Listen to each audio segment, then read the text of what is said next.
at the rear of the car. Now that we're to the back of the car, you'll notice the exhaust system follows over the rear suspension, comes out through the muffler, which is a sound deadening device, and out the tailpipe. The only function of the muffler is to quiet the exhaust noise down. One of the other things is back here that we discussed earlier is the fuel tank. This tank sits right underneath the rear seat compartment. Right outside the fuel tank is the fuel filter. You'll notice the filler necks that allow the fuel to be put in on the side of the car to come down to fill the tank.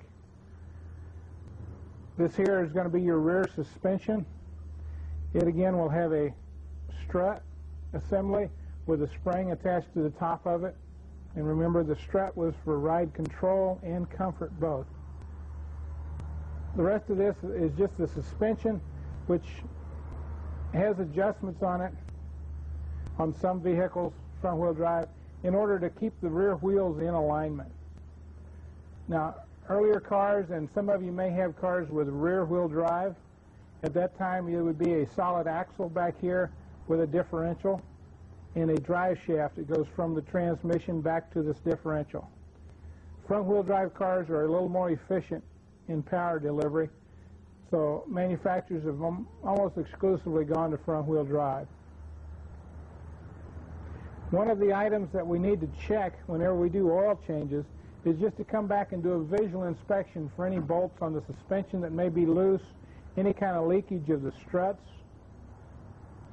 any kind of dents or damages to the fuel tank that may end up damaging the surface of it to where you could develop a fuel leak, or may actually affect it if it gets bent up to where the gas gauge doesn't read properly.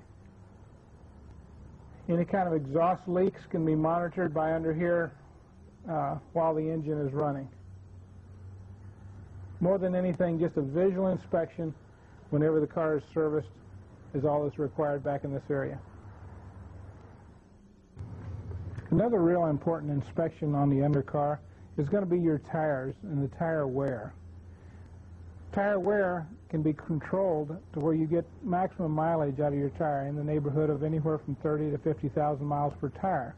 If there's a tire wear problem due to poor front end alignment, worn front end parts, or shocks or struts that are worn out, it can eat tires up in the neighborhood of 10 to 15,000 miles.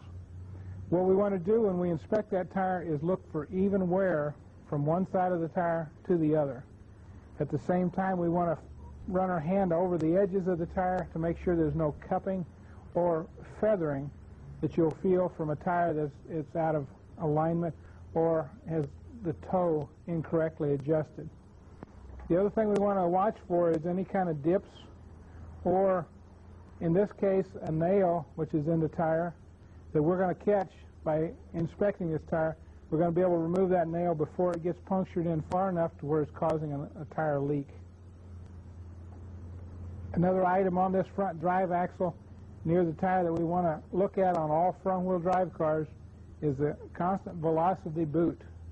This is the axle shaft that has this constant velocity joint that allows the wheels to turn while it's driving down the road.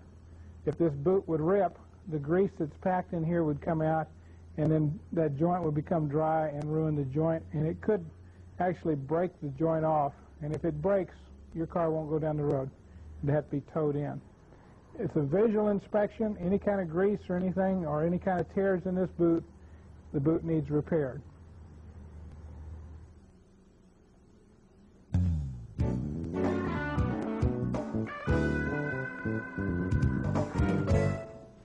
Obviously, Doug is an expert technician.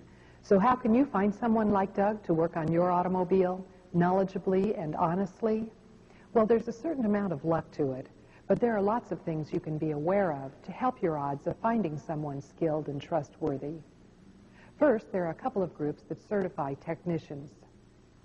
The National Institute for Automotive Service Excellence tests individual technicians and certifies those who pass. Look for an ASE certified patch on your technician's uniform, or ask to see the technician's certifications. They should be posted for all customers to see. The American Automobile Association, AAA, rates auto repair shops. If a repair shop is AAA approved, that means it has met their standards for service, efficiency, and honesty. But probably as much as anything, you'll want to talk to your friends to find out their experiences. You can find out a wealth of information about where to go and where not to go based on their experiences. A good way to develop a relationship with a shop is call up and schedule something simple, like an oil change. Ask whether they stock parts for your model of car or truck. Immediately begin to gather impressions. Are they friendly and cooperative on the phone? When you go in, keep your eyes open and notice, are they busy? A busy shop is probably a good shop. Is the place clean and well organized? Neat work generally comes out of a neat shop. Check the walls and the workers' shirt sleeves for certifications or certificates of training or attendance in factory-sponsored seminars or classes or patches indicating membership in automotive associations or programs. If something is wrong with your automobile, it's best to be able to describe the problem as fully as possible. The more time you can save the technician from spending on your car, the greater will be your savings. For example, if you're taking your car in because something is leaking out of it, try to notice what area of the engine compartment is right above the leak. Also study the leak so you can tell the technician whether the substance seems to be oil or coolant or something else. Oil is black and greasy. Coolant is usually yellow or greenish, and transmission fluid is pinkish and greasy. Even this much information can save the technician quite a bit of time in diagnosing the problem. When you take your car in, discuss when you will be able to pick it up. The more time you can give them, the more likely they will be able to find all the problems.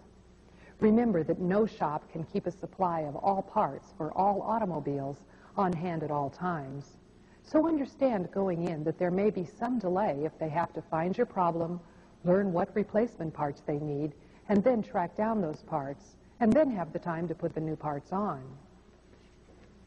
A good shop will be able to give you an accurate estimate of the cost of the work, and you should give them the phone number where you will be so they can call you if they find unexpected problems as the work progresses.